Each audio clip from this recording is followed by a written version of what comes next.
ನಾನು ಇವತ್ತಿನ ದಿನದಲ್ಲಿ ವಿದ್ಯುತ್ ಪ್ರವಾಹ ಮತ್ತು ಅದರ ಪರಿಣಾಮಗಳು ಇದರ ಮುಖ್ಯಾಂಶವನ್ನು ನಿಮ್ಮ ಜೊತೆ ಹಂಚಿಕೊಳ್ಳಲಿದ್ದೇನೆ. ಮೊದಲನೇದಾಗಿ ವಿದ್ಯುತ್ ಸಲಕರಣೆಯ ಸಂಕೇತಗಳು. ಕೋಷ್ಟಕ 10 ವಿದ್ಯುತ್ ಮಂಡಲದ ಕೆಲವು ಸಲಕರಣೆಯ ಸಂಕೇತಗಳು. ವಿದ್ಯುತ್ ಕೋಶ ಅದರ ಸಂಕೇತ. ವಿದ್ಯುತ್ ಬಲ್ಬ್ ಅದರ ಸಂಕೇತ. ಒತ್ತುಗುಂಡಿಯ ಸಂಪರ್ಕ ಸ್ಥಾನ ಎಂದರೆ ಅದಕ್ಕೆ ಕನೆಕ್ಷನ್ ಇರುವುದು, ಅದರ ಸಂಕೇತ. ಒತ್ತುಗುಂಡಿಯ ಸಂಪರ್ಕ ರಹಿತ ಸ್ಥಾನ ಎಂದರೆ ಅದರಿಂದ ಕನೆಕ್ಷನ್ ಇಲ್ಲದಿರುವುದು. ಬ್ಯಾಟರಿ ಅದರ ಸಂಕೇತ. ತಂತಿ ಇದರ ಸಂಕೇತ. ಬ್ಯಾಟರಿ ಎಂದರೇನು? ಬ್ಯಾಟರಿ ಎಂದರೆ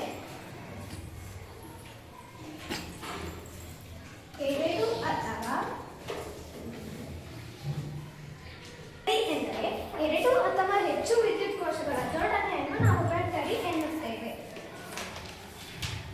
ವಿದ್ಯುತ್ ಕೋಶದಲ್ಲಿ 2 ಅಗ್ರಗಳಿವೆ. ಅವುಗಳು ಎಂದರೆ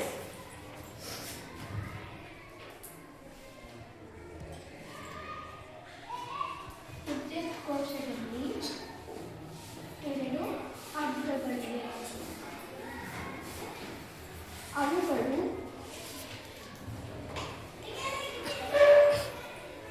ಧನಾಗ್ರ ಮತ್ತು ಋಣಾಗ್ರ.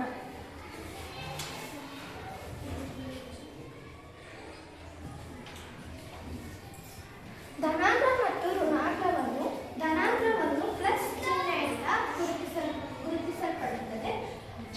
ಋಣಾಗ್ರವನ್ನು ಮೈನಸ್ ಚಿಹ್ನೆಯಿಂದ ಗುರುತಿಸಲ್ಪಡುತ್ತದೆ. 2 ಕೋಶಕಗಳ ಬ್ಯಾಟರಿ ಇಂದ 4 ಕೋಶಕಗಳ ಬ್ಯಾಟರಿ ತಯಾರಿಕೆಯಾಗಿರುವುದು. 2 ಕೋಶಕಗಳ ಬ್ಯಾಟರಿ, 4 ಕೋಶಕಗಳ ಬ್ಯಾಟರಿ. ಚಿತ್ರ 10.2.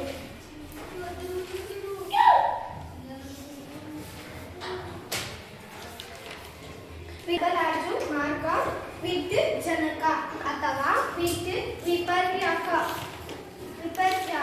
ಎನ್ನುವುದು. ವಿದ್ಯುತ್ನ ಮುಖ್ಯ ಸರಬರಾಜು ಮಾರ್ಗ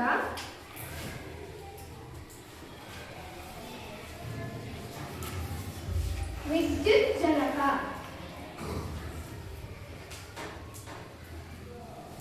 ಅಥವಾ ವಿಪರ್ಯಾಕ. ವಿದ್ಯುತ್ ಪ್ರವಾಹದ ಉಷ್ಣೋತ್ತಮ ಪರಿಣಾಮವನ್ನು ನೋಡುವುದಾದರೆ, ವಿದ್ಯುತ್ ಪ್ರವಾಹದ ಉಷ್ಣೋತ್ತಮ ಪರಿಣಾಮ ತಂತಿಯ ಮೂಲಕ ವಿದ್ಯುತ್ ಪ್ರವಹಿಸಿದಾಗ ತಂತಿಯು ಬಿಸಿಯಾಗುತ್ತದೆ. ಇದನ್ನು ನಾವು ವಿದ್ಯುತ್ ಪ್ರವಾಹದ ಉಷ್ಣೋತ್ತಮ ಪರಿಣಾಮ ಎನ್ನುತ್ತೇವೆ. ಉಷ್ಣೋತ್ಪನ್ನ ಪರಿಣಾಮ ಎನ್ನುತ್ತೇವೆ. ವಿದ್ಯುತ್ ಪ್ರವಾಹದ ಉಷ್ಣೋತ್ಪನ್ನ ಪರಿಣಾಮ. ವಿದ್ಯುತ್ ಪ್ರವಾಹದ ಉಷ್ಣೋತ್ಪನ್ನ ಪರಿಣಾಮ ತಂತಿಯ ಮೂಲಕ ವಿದ್ಯುತ್ ಪ್ರವಹಿಸಿದಾಗ ತಂತಿಯು ಬಿಸಿಯಾಗಿರುತ್ತದೆ. ಇದನ್ನೇ ನಾವು ವಿದ್ಯುತ್ ಪ್ರವಾಹದ ಉಷ್ಣೋತ್ತಮ ಪರಿಣಾಮ ಎನ್ನುತ್ತೇವೆ. ತಾಪಕ ತಂತು ಎಂದರೆ ತಂತಿಯ ಸುರುಳಿಯನ್ನು ನಾವು ತಾಪಕ ತಂತು ಎನ್ನುತ್ತೇವೆ. ಕೊಠಡಿಯ ವಿದ್ಯುತ್ ತಾಪಮಾಪಕ. ನಾವು ಇಸ್ತ್ರಿ ಪೆಟ್ಟಿಗೆಯಲ್ಲಿ ಎಲೆಕ್ಟ್ರಿಕ್ ಒಲೆಗಳಲ್ಲಿ ನೋಡಿರಬಹುದು. ಉದಾಹರಣೆಗೆ ಇಲ್ಲಿ ಕಾಣ್ತಿದೆಯಲ್ಲ ಹೊರಗಡೆ, ಇದು ಇಲ್ಲಿ ಸಣ್ಣ ಇದ್ದು ಸುರುಳಿ ಆಕಾರದ ಇದನ್ನ ನಾವು ತಾಪಕ ತಂತು ಎನ್ನುತ್ತೇವೆ. ತಂತಿಯ ಸುರುಳಿಯನ್ನು ತಾಪಕ, ಇದನ್ನು ನಾವು ತಾಪಕ ಎಂದು ಕರೆಯುತ್ತೇವೆ. ಚಿಹ್ನೆಯನ್ನು ISI ಕಡ್ಡಾಯಗೊಳಿಸಲಾಗಿದೆ. ಇದು ಉತ್ಪನ್ನಗಳಲ್ಲಿ ನೀಡಿದ ವಿವರಗಳ ಒಂದು ದೃಢೀಕರಣವಾಗಿದೆ. ಆದ್ದರಿಂದ ISI ಚಿಹ್ನೆಯುಳ್ಳ ಉತ್ಪನ್ನಗಳನ್ನೇ ನಾವು ಬಳಸುವುದು ಸೂಕ್ತವಾಗಿದೆ. ಈಗ ನಾವು ವಿದ್ಯುತ್ ಬೆಸೆ ಬಗ್ಗೆ ತಿಳಿಯುವುದಾದರೆ, ವಿದ್ಯುತ್ ಬೆಸೆ ಎಂದರೆ ವಿದ್ಯುತ್ ಪ್ರವಾಹ ಉಂಟಾದಾಗ ಅದು ಶೀಘ್ರವಾಗಿ ಕರಗಿ ತುಂಡಾಗುತ್ತವೆ. ಇಂತಹ ತಂತಿಗಳನ್ನು ನಾವು ವಿದ್ಯುತ್ ಬೆಸೆ ಎನ್ನುತ್ತೇವೆ. ಪ್ರವಾಹ ಉಂಟಾದಾಗ ಅವು ಶೀಘ್ರವಾಗಿ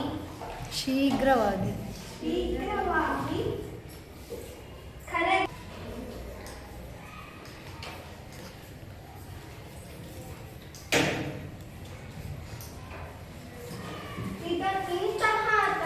ವಿದ್ಯುತ್ ಬೆಸೆ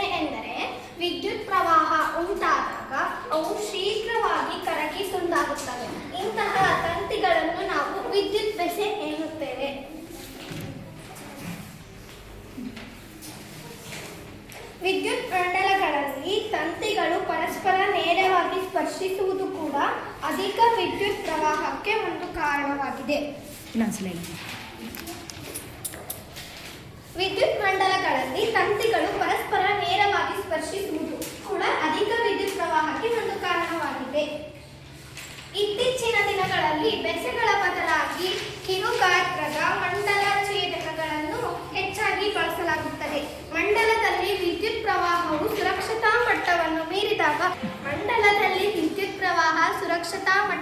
ಮೀರಿದಾಗ ಇವು ತಾವಾಗಿಯೇ ಸಂಪರ್ಕ ಕಡಿದುಕೊಳ್ಳುವ ಒತ್ತುಗುಂಡಿಗಳನ್ನು ಹೊಂದಿರುತ್ತವೆ. ಇವುಗಳನ್ನೇ ಮತ್ತೆ ಸಂಪರ್ಕಕ್ಕೆ ತಂದಾಗ ಮಂಡಲ ಪೂರ್ಣಗೊಳ್ಳುತ್ತದೆ. MCB ಗಳ ಮೇಲೂ ISI ಗುರುತು ಇರುವುದನ್ನು ನಾವು ಗಮನಿಸುತ್ತಿರುತ್ತೇವೆ. ಚಿತ್ರ 10.7 ದಿಕ್ಸೂಚಿಯ ಮುಳ್ಳಿನ ಮೇಲೆ ವಿದ್ಯುತ್ ಪ್ರವಾಹದ ಪರಿಣಾಮ. ದಿಕ್ಸೂಚಿಯ ಮುಳ್ಳು ಒಂದು ಸಣ್ಣ ಕಾಂತವೆಂದು ನಮಗೆ ತಿಳಿದಿರುತ್ತದೆ. ಇದು ಉತ್ತರ ದಕ್ಷಿಣ ದಿಕ್ಕಿನಲ್ಲಿ ನಿಲ್ಲುತ್ತದೆ. ದಿಕ್ಸೂಚಿಯ ಹತ್ತಿರಕ್ಕೆ ಮತ್ತೊಂದು ಕಾಂತವನ್ನು ತಂದಾಗ ಅದರ ಮುಳ್ಳು ವಿಚಲಿತವಾಗುತ್ತದೆ. ವಿದ್ಯುತ್ ಪ್ರವಹಿಸಿದಾಗ ತಂತಿ ಕಾಂತದಂತೆ ವರ್ತಿಸುತ್ತದೆ. ಇದನ್ನು ನೋಡಿ ಹ್ಯಾನ್ಸ್ ಕ್ರಿಸ್ಟಿಯನ್ ಆರ್ಸ್ಟೆಡ್ ಎಂಬ ವಿಜ್ಞಾನಿಯು ಕೂಡ ಆಶ್ಚರ್ಯಪಟ್ಟಿರುತ್ತಾರೆ. ತಂತಿಯ ಮೂಲಕ ವಿದ್ಯುತ್ ಹರಿಸಿದಾಗಲೆಲ್ಲ ಪ್ರತಿ ಬಾರಿ ದಿಕ್ಸೂಚಿಯ ಮುಳ್ಳು ವಿಚಲನೆ ಹೊಂದಿದ್ದನ್ನು ಗಮನಿಸಿದ ಮೊದಲ ವ್ಯಕ್ತಿ ಇವರಾಗಿದ್ದಾರೆ. ಚಿತ್ರ 10.8 ಹ್ಯಾನ್ಸ್ ಕ್ರಿಸ್ಟಿಯನ್ ಆರ್ಸ್ಟೆಡ್ ಎಂಬ ವಿಜ್ಞಾನಿ. ಹ್ಯಾನ್ಸ್ ಕ್ರಿಸ್ಟಿಯನ್ ಆರ್ಸ್ಟೆಡ್ ಎಂಬ ವಿಜ್ಞಾನಿಯು ಕೂಡ ಆಶ್ಚರ್ಯಪಟ್ಟಿರುತ್ತಾರೆ. ವಿದ್ಯುತ್ ಪ್ರವಹಿಸಿದಾಗ ತಂತಿ ಕಾಂತದಂತೆ ವರ್ತಿಸುವುದು ಎಂದು ಇವರು ಆಶ್ಚರ್ಯಪಟ್ಟಿರುತ್ತಾರೆ. ವಿದ್ಯುತ್ ಪ್ರವಾಹದ ಕಾಂತೀಯ ಪರಿಣಾಮವನ್ನು ನೋಡುವುದಾದರೆ ತಂತಿಯ ಮೂಲಕ ವಿದ್ಯುತ್ ಪ್ರವಹಿಸಿದಾಗ ಅದು ಕಾಂತದಂತೆ ವರ್ತಿಸುತ್ತದೆ.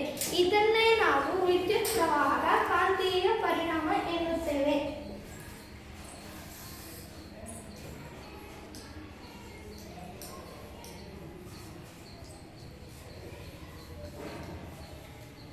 ವಿದ್ಯುತ್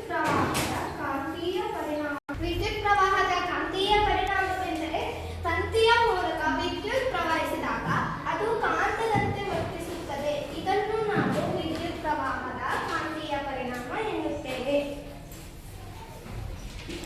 ಈಗ ನಾವು ವಿದ್ಯುತ್ ಕಾಂತದ ಬಗ್ಗೆ ತಿಳಿಯೋಣ. ವಿದ್ಯುತ್ ಕಾಂತಗಳು ಎಂದರೇನು? ವಿದ್ಯುತ್ ಕಾಂತಗಳು ಎಂದರೆ ಪ್ರವಾಹ ಇಲ್ಲದೆ ಇರುವಾಗ ಸಾಮಾನ್ಯವಾಗಿ ತನ್ನ ಕಾಂತತ್ವ ಕಳೆದುಕೊಳ್ಳುತ್ತದೆ. ಇಂತಹ ಸುರುಳಿಗಳನ್ನು ನಾವು ವಿದ್ಯುತ್ ಕಾಂತಗಳು ಎನ್ನುವರು. ಮುಂದುವರೆದ ಭಾಗ ನನ್ನ ಸ್ನೇಹಿತೆಯಾದ ಬಿಂದು ಕಾಣುವುದು. ನನ್ನ ಹೆಸರು ಬಿಂದು. ನಾನು 7ನೇ ತರಗತಿಯಲ್ಲಿ ಓದುತ್ತಿದ್ದೇನೆ. ನನ್ನ ಶಾಲೆಯ ಹೆಸರು ಸರ್ಕಾರಿ ಹಿರಿಯ ಪ್ರಾಥಮಿಕ ಶಾಲೆ. ನಾನು ಮುಂದುವರೆದ ಭಾಗವನ್ನು ಮಾಡುತ್ತಿದ್ದೇನೆ. 10.1ರಲ್ಲಿರುವ ವಿದ್ಯುತ್ ಗಂಟೆಯ ಮಂಡಲವನ್ನು ನೋಡೋಣ. ಇದು ಕಬ್ಬಿಣದ ತುಂಡಿನ ಮೇಲೆ ಸುತ್ತಿದ ತಂತಿಯ ಸುರುಳಿಯನ್ನು ಹೊಂದಿದೆ. ವಿದ್ಯುತ್ ಐತಲ್ಲ, ಇದು ಕಬ್ಬಿಣದ ತಂತಿಯ ಸುರುಳಿಯನ್ನು ಹೊಂದಿದೆ. ಈ ಸುರುಳಿಯು ವಿದ್ಯುತ್ ಕಾಂತವಾಗಿ ಕೆಲಸ ಮಾಡುತ್ತದೆ. ಒಂದು ತುದಿಯಲ್ಲಿ ಸುತ್ತಿಗೆಯನ್ನು ಕೆಲಸ ಮಾಡುತ್ತದೆ. ಕಬ್ಬಿಣದ ಪಟ್ಟಿಯ ಇನ್ನೊಂದು ಬದಿಯ ಒಂದು ಸಂಪರ್ಕ ಮೊಳೆ, ಕಬ್ಬಿಣದ ಪಟ್ಟಿಯ ಇನ್ನೊಂದು ಸಂಪರ್ಕ ಮೊಳೆಯಾಗಿರುತ್ತದೆ. ಇದು ಕಬ್ಬಿಣದ ಪಟ್ಟಿಯ ಈ ಮೊಳೆಯನ್ನು ಸಂಪರ್ಕ ಬಂದಾಗ ವಿದ್ಯುತ್ ಪ್ರವಹಿಸಿ ಸುರುಳಿಯ ವಿದ್ಯುತ್ ಕಾಂತವಾಗುತ್ತದೆ. ಈ ಸಂಪರ್ಕ ಮೊಳೆ ಇನ್ನೊಂದ್ಸತಿ ಪ್ರವಹಿಸಿ ಬಂದಾಗ ಇನ್ನೊಂದ್ಸತಿ ರಿಪ್ಲೇ ಅಥವಾ ಹೋದಾಗ ಸುರುಳಿಯ ವಿದ್ಯುತ್ ಕಾಂತವಾಗುತ್ತದೆ. ವಿದ್ಯುತ್ ಕಾಂತವು ಕಬ್ಬಿಣದ ಪಟ್ಟಿಯನ್ನು ತನ್ನ ಕಡೆಗೆ ಸೆಳೆದುಕೊಂಡಾಗ ಮಂಡಲವು ತೆರೆದುಕೊಳ್ಳುತ್ತದೆ. ಇದರಿಂದ ಸುರುಳಿಯು ವಿದ್ಯುತ್ ಪ್ರವಾಹ ನಿಂತು ಹೋಗುತ್ತದೆ. ವಿದ್ಯುತ್ ಕಬ್ಬಿಣವು ಪಟ್ಟಿಯನ್ನು ತನ್ನ ಕಡೆಗೆ ಸೆಳೆದುಕೊಂಡಾಗ ವಿದ್ಯುತ್ ತೆಗೆದು ಹಾಕಿಕೊಳ್ಳುತ್ತದೆ. ಇದರಿಂದ ಸುರುಳಿಯು ವಿದ್ಯುತ್ ಪ್ರವಾಹದಿಂದ ನಿಂತು ಹೋಗುತ್ತದೆ. ನಾವು ಈ ಘಟಕದಿಂದ ಕೆಳಕಂಡ ಅಂಶಗಳನ್ನು ಕಲಿಯುತ್ತಿದ್ದೇವೆ. ವಿದ್ಯುತ್ ಸಲಕರಣೆಗಳನ್ನು ಅವುಗಳ ಸಂಕೇತಗಳಿಂದ ಪ್ರತಿನಿಧಿಸುವುದು ಅನುಪೂರಕ. ಅವುಗಳನ್ನು ಉಪಯೋಗಿಸಿಕೊಂಡು ವಿದ್ಯುತ್ ಮಂಡಲವನ್ನು ಮಂಡಲ ನಕ್ಷೆಯಿಂದ ಪ್ರತಿನಿಧಿಸಬಹುದು. ಸೆಕೆಂಡ್ ಪಾಯಿಂಟ್, ತಂತಿಯ ಮೂಲಕ ವಿದ್ಯುತ್ ಪ್ರವಹಿಸಿದಾಗ ತಂತಿಯು ಬಿಸಿಯಾಗುತ್ತದೆ. ಇದೇ ವಿದ್ಯುತ್ ಪ್ರವಾಹದಿಂದ ಉಷ್ಣೋತ್ಪನ್ನ ಪರಿಣಾಮ. ಈ ಪರಿಣಾಮ ಅನೇಕ ಅನ್ವಯಗಳನ್ನು ಹೊಂದಿದೆ. ಥರ್ಡ್ ಪಾಯಿಂಟ್, ವಿಶೇಷ ಪದಾರ್ಥಗಳಿಂದ ತಯಾರಿಸಲ್ಪಟ್ಟಿರುವ ತಂತಿಗಳ ಮೂಲಕ ಅತ್ಯಧಿಕ ವಿದ್ಯುತ್ ಪ್ರವಹಿಸಿದಾಗ ಕರಗಿ ತುಂಡಾಗುತ್ತದೆ. ಇಂತಹ ಪದಾರ್ಥಗಳನ್ನು ವಿದ್ಯುತ್ ಬೆಸೆಗಳ ತಯಾರಿಕೆಯಲ್ಲಿ ಬಳಸಲಾಗುತ್ತದೆ. ಇವು